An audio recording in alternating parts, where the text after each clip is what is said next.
जैसा कि आप लोग को पता है, कल एक संस्करण आया था, आज दूसरा नंबर सिस्टम का पार्ट 2 आएगा। ठीक है, मतलब नॉलेज ऑफ नंबर पे पार्ट 2। इसमें आज हम लोग कोशिश करेंगे कवर करने की।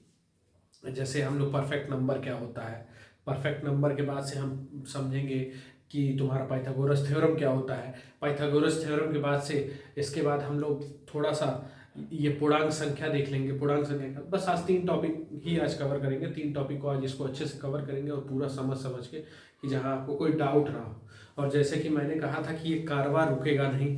ठीक है, जैसे जैसे सफ़र मंजिल की ओर बढ़ता जाएगा, बस आपकी साथ की ज़रूरत है। और जितना से ज़्यादा जितना हो सकता है, केवल ज़रूरतमंद जो बच्चे पढ़ रहे हैं, जिनको आवश्यकता है, रियली नीड है, उनको कॉन्सेप्ट नहीं क्लियर हो रहा है, उनको ये चीज़ दीजिए। बाकी उस चीज़ों के लिए हम यहाँ हमेशा अवेलेबल रहेंगे। तो इस चीज़ को थोड़ा सा ध्यान से देके और आप लोग बस कंटिन्यू पढ़ाई करते रहिए और हमारा साथ देते रहिए। बस कह रहे जितना ज़्यादा हो सकते हैं आप ये ज़बरदस्ती किसी से सब्सक्राइब मत कराइएगा। हम ये बार बार बोलते हैं, जिसको ज़रूरत होगी वो करेगा। बस आपका काम है शेयर करिए, इसको पहुँचाइए कंटेंट को। ठीक है, फेसबुक, व्हाट्सएप, पूर्वांचल के हर एक ग्रुप में होना चाहिए। जाओ जो ग्रुप बना है हर ग्रुप में ये चीज़ डाल दीजिएगा। ठीक है, चलिए आइए हम लोग आगे कंटिन्यू करते हैं। सबसे पहला आज का टॉपिक है कल के बाद से, जिसको हम लोग बोलेंगे परफेक्ट नंबर। क्या बोलेंगे? Perfect number. परफेक्ट नंबर को हम लोग और क्या बोलते हैं? संपूर्ण संख्या। संपूर्ण संख्या। अब संपूर्ण संख्या क्या होती है? अब ऐसा कंटेंट आपको कोई नहीं देगा। ठीक है, आज के बाद से इस कंटेंटों की कॉपी होगी। ठीक है, इस कंटेंट के बारे में कोई बताएगा नहीं। जो कंटेंट हम आपको बताएंगे इसके बारे में लोग बस कॉपी करेंगे। ठीक है, आज के बाद से इसे कॉपी होगा, कोई जानता नहीं होगा। आप इसको चाहे तो किसी से भी पूछ के फर्स्ट टाइम में देख सकते हैं। ये कंटेंट का केवल कॉपी हो सकता है। अब ध्यान से, परफेक्ट नंबर क्या है ध्यान से देखिएगा। परफेक्ट नंबर के कुछ एग्जांपल्स हैं, जैसे 6 और 28। ठीक, समझने की कोशिश करिएगा इससे क्या होता है। परफेक्ट नंबर वह नंबर है जिसके गुणनखंडों का योगफल, ये किससे कटता है? 1 से। ये किससे कटता है? 2 से। ये किससे कटता है? 3 से। और ये किससे कटता है? 6 से। ठीक, तो इसके गुणनखंडों का योगफल, गुणनखंड कल भी समझा चुके थे, गुणज और गुणनखंड में क्या फर्क है। गुणनखंडों क्या होता है? गुणनखंड होता है जिससे ये कटे। जिससे कौन कटे? 6। 6 किस किस संख्या से कटेगी? 1 से, 2 से, 3 से और 6 से। तो इसके गुणनखंडों का योगफल इस संख्या का क्या हो जाए? दुगना। इनको जोड़ लीजिए, जोड़ेंगे तो देखिए ध्यान से कितना हो जाएगा? 6 3 9 9 2 11 11 1 12। संख्या इसकी दुगनी हो रही है कि नहीं हो रही है? दुगनी हो रही है कि नहीं हो रही है? अब इसी तरह अगर मुझे संख्या अगली पता करना हो कौन सी है, तो वो कौन कौन होगी? 1 से कटेगी, 2 से कटेगी, 4 से कटेगी, 7 से कटेगी, फिर ये किससे कटेगी? 14 से, और ये फिर किससे कटेगी? 28 से।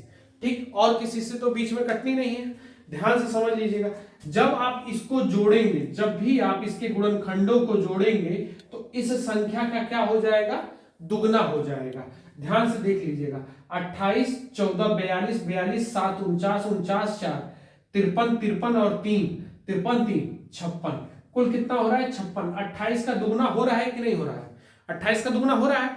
तो इसी चीजों को क्या कहते हैं हम लोग? Perfect number. अब परफेक्ट नंबर आया कैसे, कैसे डिराइव हुआ, इसका जनरल फॉर्म कुछ होगा, कितने परफेक्ट नंबर हैं। तो ये परफेक्ट नंबर डिपेंड है किसकी वजह से? परफेक्ट नंबर का पहले तो परिभाषा हम लोग समझ लें, एग्जांपल समझ चुके हैं, परिभाषा समझ लें। परिभाषा क्या है?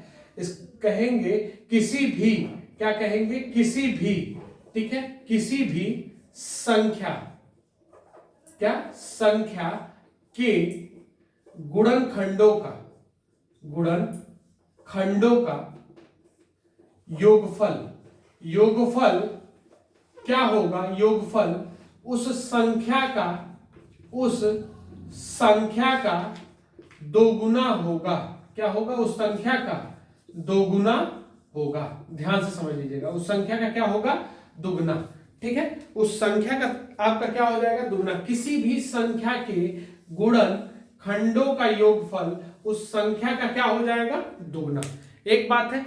अब एग्जांपल के तौर पे 6 ले लिया, 28 ले लिया, देखने आगे की अगर इसी संख्या में अगर मुझे संख्या की जानकारी चाहिए तो हम इसका जनरल फॉर्मूला क्या लिख सकते हैं? तो हम इसका जनरल फॉर्मूला लिखेंगे।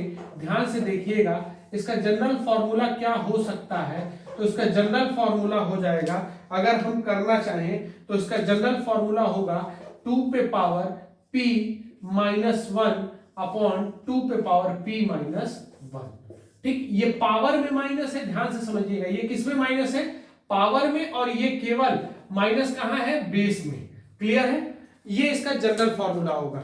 जहां पे p एक कैसी संख्या है, p एक कैसी संख्या है, प्राइम नंबर, p कैसी संख्या है, प्राइम नंबर, या फिर हम इसको क्या बोलेंगे, अभाज्य संख्या। ठीक, अब चलिए भाई, अभाज्य संख्या बोल दिया, परिभाषा बोल दिया, सब कुछ आपके सामने है। अब इस चीज को सिद्ध करना है कैसे है। ठीक, तो हम इस चीज को मिटा रहे हैं, इस चीज पे गौर से थोड़ा सा अब इधर देखिएगा। जैसे हमने बोला 6 पहली प्राइम संख्या है, सॉरी 6 पहली परफेक्ट नंबर है। तो परफेक्ट नंबर कैसे है 6, इस चीज को बच्चा पार्टी अब थोड़ा समझने की कोशिश कीजिएगा, कैसे 6 है। तो ध्यान से देखिएगा, पहली prime number, first prime number मेरी कौन सी है, कल हम आपसे चर्चा कर चुके हैं, पहली प्राइम नंबर है 2। तो हम p की जगह पे क्या रखेंगे, आप 2 वहां पे रखेंगे, तो 2 पे पावर 2 माइनस 1, और ये हो जाएगा 2 पे पावर 2 माइनस 1। तो ये आएगा 2 पे पावर का 1 का मतलब 2, और ये कितना आ जाएगा 3। तो 2 तिहाई कुल कितना हो जाएगा 6। पहली प्राइम संख्या हमारी कौन सी है, 6। अगर कोई आपसे पूछे दूसरी प्राइम संख्या क्या है, तो दूसरी प्राइम संख्या p का मान क्या रखना पड़ेगा, 3 रखेंगे। तो हम फिर यहाँ p की जगह पे 3 रखेंगे, तो 2 पे पावर 3 माइनस 1 अपॉन 2 पे पावर 3 माइनस 1। तो करेंगे बच्चा, तो देखिए ये 3 है, तो ये 2 पे पावर क्या आ जाएगा 2, और ये आएगा 8 में से 1 गया 7, तो ये 4 आएगा, और ये 7, 7 चौके 28। तो मैंने आपसे क्या बोला था, 28। ठीक, गुणनखंड का मैंने परिभाषा बता दिया कि उस संख्या का क्या होना चाहिए, दोगुना होना चाहिए। ठीक है, उस संख्या का दुगुना होना चाहिए, 28 का दुगुना 56। सपोज करिए इसी तरीके से मुझे तीसरा प्राइम नंबर चाहिए, क्या चाहिए, तीसरा प्राइम नंबर।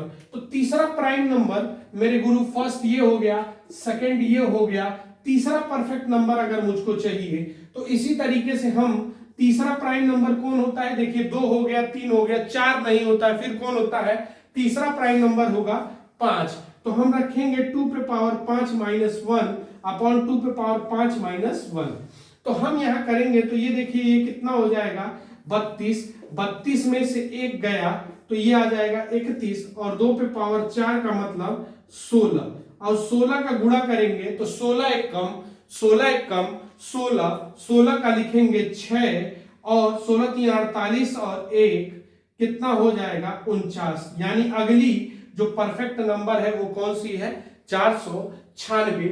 और अगर आपसे नेक्स्ट पूछा जाए, तो ये हम आपको काम देते हैं, अगली प्राइम संख्या कौन सी है, अगला p का मान क्या होगा 7। तो आप 7 रख के अगला प्राइम संख्या, अगला परफेक्ट नंबर आप हमको कल या तो मैसेज सेंड करिएगा। और आप लोग का इतना स्नेह मिल रहा है, साथ मिल रहा है, कि एक दिन के अंदर में लगभग हमारे 150 तक के सब्सक्राइबर पहुंच चुके हैं नेक्स्ट वीडियो बनाते। ठीक है, 160-65 हो चुके हैं। तो इससे हमें और मनोबल मिल रहा है। इस तरीके से आप अगर कंटेंट पसंद आ रहा है, मैं बार बार कह रहा हूं, अगर कंटेंट पसंद आ रहा है, तो पूरे पूर्वांचल का हर एक बच्चा ना दिल्ली जाए ना इलाहाबाद जाए, यहीं गोरखपुर में रह के उसकी सारी तैयारी हम कराएंगे, इसकी गारंटी हम ले रहे हैं, और पूरा कंटेंट हम देंगे, इसकी आप निश्चिंत रहिए। तो ये कल आपको ढूंढना है। अगला प्राइम संख्या अगर लेना होगा, 7 के बाद कौन सी आती है, 11 आती है। तो इस चीज को थोड़ा सा ध्यान से समझते हुए चलिएगा और देखते चलिएगा क्या होगा। ठीक है, नेक्स्ट लिखिएगा, अगला जो मिठा सॉरी, तबीयत थोड़ी सी ठीक नहीं है, फिर भी आप लोग स्नेह प्यार के मारे हाथ रोकने का काम नाम नहीं ले रहा है। तो आगे देखते हैं, अगला मेरा क्या है, मेरा ये हो गया। इसके बाद से अगला हमको जो पढ़ना है, परफेक्ट नंबर हमारा खत्म होता है। तो अगला जो नंबर है हम इसको बोलते हैं पूर्णांक। इसको क्या बोलते हैं, पूर्णांक। क्या बोलते हैं, पूर्णांक। ठीक है, अब पूर्णांक के कॉन्सेप्ट को समझिएगा। पूर्णांक को हम लोग बोलते हैं इंटीजर। क्या बोलते हैं? इंटीजर्स। पूर्णांक के अगले शब्द को हम लोग क्या बोलते हैं? इंटीजर्स। अब इंटीजर्स क्या होता है? ठीक, अब देखिए हमने एक, याद कीजिए बचपन में एक हमने पढ़ा है संख्या रेखा। क्या पढ़ा है? संख्या रेखा। क्या पढ़ा है? संख्या रेखा। अब संख्या रेखा क्या होती है इस चीज को समझिएगा। सॉरी, रेखा की स्पेलिंग गलत लिख रहे हैं, रेखा रेला लिख रहे थे। ठीक है, तो संख्या रेखा थोड़ा ध्यान से समझिएगा। संख्या रेखा क्या होती है इस चीज को देख लीजिएगा। संख्या रेखा याद करो, जब तुम बनाते थे तो तुम इसको कुछ इस प्रकार बनाते थे, ऐसे बनता था और ये बीच में 0 होता था, 1 होता था, इधर 1 होता था तो इधर वाला माइनस होता था, इधर वाला माइनस होता जाता था और इनफाइनाइट तक होता था, और इधर 2 3 4 और ऐसे मान लीजिए सपोज दैट इनफाइनाइट तक होता था। संख्या रेखा याद आ रही है? हाँ, याद आ रही है। तो संख्या रेखा पर जो ये दर्शाई गई है, संख्या रेखा को जिन अंकों से दर्शाई जाती है, ध्यान से समझिए, संख्या रेखा को दर्शाई जाती है, उसे हम क्या कहते हैं? पूर्णांक कहते हैं। सबसे इंपॉर्टेंट बात, पूर्णांक ना तो भिन्न में होगा और ना ही दशमलव में होगा। पूर्णांक ना तो भिन्न में होगा और ना ही दशमलव में होगा। इस बात को गौर से समझिएगा। एक पूर्णांक ऐसी संख्या है जो ना तो भिन्न में होगी और ना ही दशमलव में। ये हमेशा पूर्णांक 3 प्रकार के होते हैं। पूर्णांक को हम कह सकते हैं 3 प्रकार के। कौन कौन से? ये हो जाएंगे आपके ऋणात्मक पूर्णांक। कौन से पूर्णांक? ऋणात्मक, या फिर इसी को हम लोग बोलते हैं नेगेटिव इंटीजर्स। और दूसरा हो जाएगा यहां से यहां तक, इसको हम लोग अगर बोलेंगे तो क्या बोलेंगे? धनात्मक पूर्णांक। क्या बोलेंगे? धनात्मक पूर्णांक। क्या बोलेंगे? धनात्मक पूर्णांक। धनात्मक पूर्णांक को हम लोग बोलते हैं पॉजिटिव इंटीजर्स। और ये कभी भी ध्यान से समझिए, अगर आपके एग्जाम में सवाल आ जाएगा निम्न में से कौन सा पूर्णांक है, पूछ देगा निम्न में से कौन सा पूर्णांक है, ऑप्शन दे दिया 0, 1/2, -1/2, 4.3। तो ऐसी स्थिति में पूर्णांक ना तो भिन्न में होगा और ना ही दशमलव में होगा। यहां पूर्णांक कौन होगा? 0। ठीक। तो इस तरीके के सवाल के लिए तैयार रहिएगा। पूर्णांक ना तो भिन्न में होते हैं और ना ही दशमलव में। पूर्णांक हमेशा संख्या में या तो -1, -2, -3, -4 होंगे। 0 होगा, 1 होगा, 2 होगा, 3 होगा, 4 होगा। ये कभी भी भिन्न में और दशमलव में नहीं होते हैं। यहां तक तथ्यात्मक पूर्णांक पे क्लियर है, तो हम आगे बढ़े। ठीक, यहां तक कोई समस्या किसी को कोई दिक्कत तो नहीं है यहाँ पे? ठीक है, चलिए अब अगला मिटाते हैं, अगले पे ध्यान से आते हैं। अगला टॉपिक हमको जो पढ़ना है, पूर्णांक और ये ऋणात्मक हो जाने के बाद से इसके 3 पार्ट्स होते हैं। अगला जो हमको पढ़ना है, अगला हमारा टॉपिक लिख लीजिएगा। अगला टॉपिक हम लिखेंगे पाइथागोरस प्रमेय या पाइथागोरस ट्रिपलेट। ठीक है, अब पाइथागोरस ट्रिपलेट देख लो भाई। आज तुमको मैं ऐसी चीज बताऊंगा जो आज तक इतिहास में कोई टीचर इसको टच नहीं किया कि कैसे लोग रटा देते हैं पाइथागोरस ट्रिपलेट। ढूंढा कैसे जाएगा इसके बारे में कोई नहीं बताता है। पाइथागोरस ट्रिपलेट ढूंढा कैसे जाता है तो इसको समझ लीजिएगा। पाइथागोरस थ्योरम है क्या, इस चीज को समझिएगा। बेसिकली पाइथागोरस थ्योरम किसका टॉपिक है? तुम्हारा ट्रिग्नोमेट्री का। जब एडवांस में आएंगे तो वहां हमको पढ़ना है, लेकिन यहाँ ट्रिपलेट की बात है तो संख्या को थोड़ा सा समझना पड़ेगा। तो इस चीज को समझने के लिए हम गौर करेंगे, ध्यान से समझना। पाइथागोरस जब भी लगा, ध्यान से समझना, राइट एंगल ट्रायंगल पे रहेगा। राइट एंगल ट्रायंगल मतलब समकोण त्रिभुज पे। किस त्रिभुज पे? समकोण त्रिभुज पे। समकोण पे कितने डिग्री का कोण बनता है? 90 डिग्री का। कितने डिग्री का कोण बनता है? 90 डिग्री का। और 90 डिग्री के सामने बना हुआ कोण ये क्या कहलाता है? कर्ण। और कर्ण को हम लोग इंग्लिश में क्या कहते हैं? हाइपोटेनस। क्या बोलते हैं? हाइपोटेनस। और ये होता है, सपोज कर लो, आधार। अगर ये थीटा है तो इसके सापेक्ष में ये आधार है, और ये आधार हो गया तो ये क्या होगा? तुम्हारा लंब। ये क्या होगा? लंब। ठीक है। तो यहां पाइथागोरस प्रमेय में, प्रमेय क्या होता है? पाइथागोरस प्रमेय कहता है कर्ण का वर्ग, क्या कहता है? कर्ण का वर्ग बराबर लंब का वर्ग प्लस आधार का, किसका? आधार का वर्ग। ठीक है, लंब का वर्ग प्लस आधार का वर्ग, यही है तुम्हारा पाइथागोरस ट्रिपलेट। ठीक, पाइथागोरस प्रमेय। अब इसको संतुष्ट करने वाली जितनी भी संख्या है, इसको संतुष्ट करने वाली जितनी भी संख्या है, उसी को हम लोग क्या कहते हैं? Pythagoras triplet. अब पाइथागोरस ट्रिपलेट में क्या है, ध्यान से समझिएगा। जैसे कह दिया जाए 3, 4, 5, तो ये क्या है? Pythagoras triplet. जो सबसे बड़ी वाली भुजा होगी वो कहलाएगी कर्ण, और इसमें ये आधार और लंब में बट जाएंगे। आधार और लंब में क्या हो जाएंगे? बट जाएंगे। तो ये खोजा कैसे जाता है, ढूंढा कैसे जाता है, आविष्कार कैसे हुआ, इस चीज को समझिएगा। जैसे मान लीजिए कि किसी भी ऑड संख्या के लिए, मान लीजिए किसी भी ऑड संख्या के लिए, अब जाइए कोई भी टीचर पूर्वांचल का अगर तुमको ये बताने में सक्षम हो तो मैं खुली चुनौती देता हूं कि ट्रिपलेट कैसी ढूंढी गई, तो वो नहीं बता पाएगा, वो कहेगा रट लीजिए इसको। लेकिन मैं आज तुमको ये बता दे रहा हूं कि कैसे ढूंढा जाता है, कैसे किया जाता है।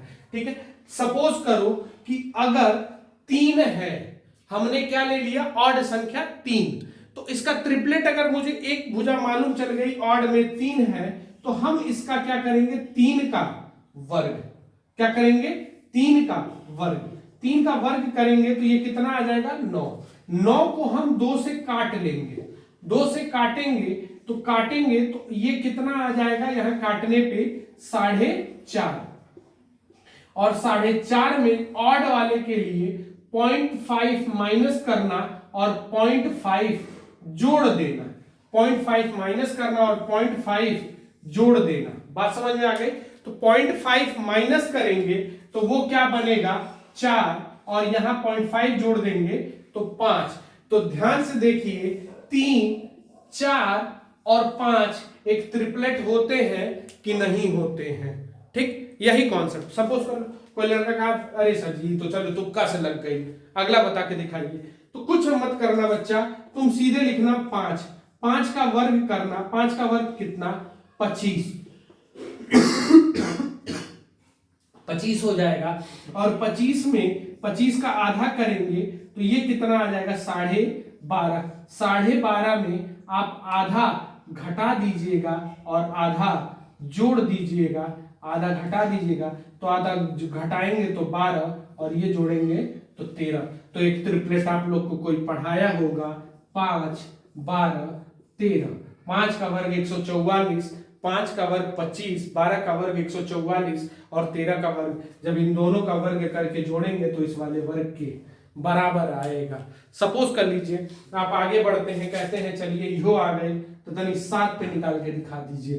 तो 7 जब आप करेंगे तो 7 का करेंगे वर्ग, और 7 का वर्ग करेंगे तो ये आएगा 49, और 49 का आधा कर दिया जाएगा तो ये होगा 24.5। तो आप इसमें आधा घटाएंगे और आधा जोड़ देंगे। आधा घटाएंगे तो ये 24 हो जाएगा, और ये कितना हो जाएगा? 25। तो ये एक ट्रिपलेट होता है। इस ट्रिपलेट को लोग रटाते हैं कि ये होगा 7, 24 और 25। नोट कर लीजिएगा, यही होता है। बात समझ में आ गई? यहां तक किसी को कोई कॉन्सेप्ट में दिक्कत हो तो बताइए। अगला इसी तरह आप चाहें तो कितने बड़े भी ट्रिपलेट को ढूंढ सकते हैं, कितने भी बड़े ट्रिपलेट को ढूंढ सकते हैं। चलिए, अब किसी ने कहा चलिए ठीक है सर आपने ये कर दिया, तो अब इसके बाद हमारा नेक्स्ट बात आती है, उसको हम देखेंगे। इसको मिटाते हैं, और ये तो था ऑड वाले के लिए। तो अब कोई बच्चा कहेगा सर इवन का बताइए, चलिए जाने।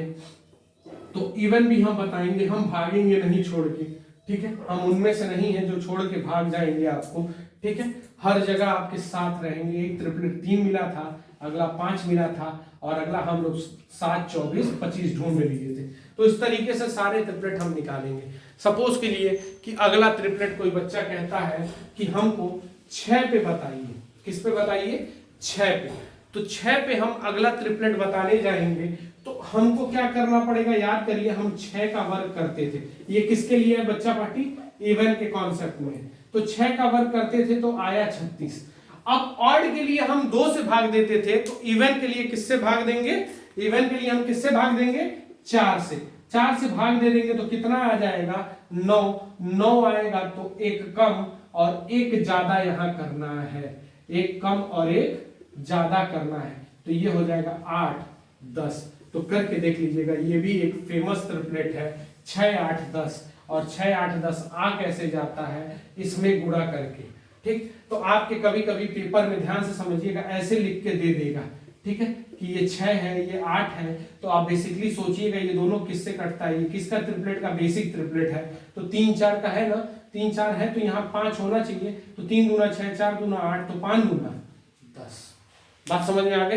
तो इस तरीके से ट्रिपलेट हम निकालते हैं। सपोज कर लीजिए अगर किसी एग्जाम में आपके इस तरीके से ट्रिपलेट बन के आ गया, हमारे आंख के सामने है, तो सपोज कर लो यहाँ आ जाता है 20 और यहाँ आ जाता है 48 और यह पूछ देता है कितना होगा, तो तुरंत हम देखेंगे कि ये दोनों किससे कट रहा है, तो ये 5, 4 से कट रहा है, तो 5 मिल जा रहा है, 4 से कट रहा है तो 12, तो है 13 होना चाहिए कि नहीं होना चाहिए, तो 5 चौके 20, तो 12 चौके 48, तो 13 चौके कितना हो जाएगा, तो ये ट्रिपलेट कौन सा होगा, 52। तो इस चीज को ध्यान से समझिएगा और इस चीज पे गौर करिएगा कि हमको क्या करना है और कैसे करना है, ठीक। तो इस चीज पे थोड़ा सा माइंड सेट करके और करिएगा ट्रिपलेट, ठीक। ये तो था मेरा एक ट्रिपलेट। अभी मान लीजिए हमने इवेंट पे बताया, अगला ट्रिपलेट किसी के दिमाग में चले तो हम उस ट्रिपलेट को मान लेते हैं कि अगला ट्रिपलेट मेरा कितना रहेगा, 8।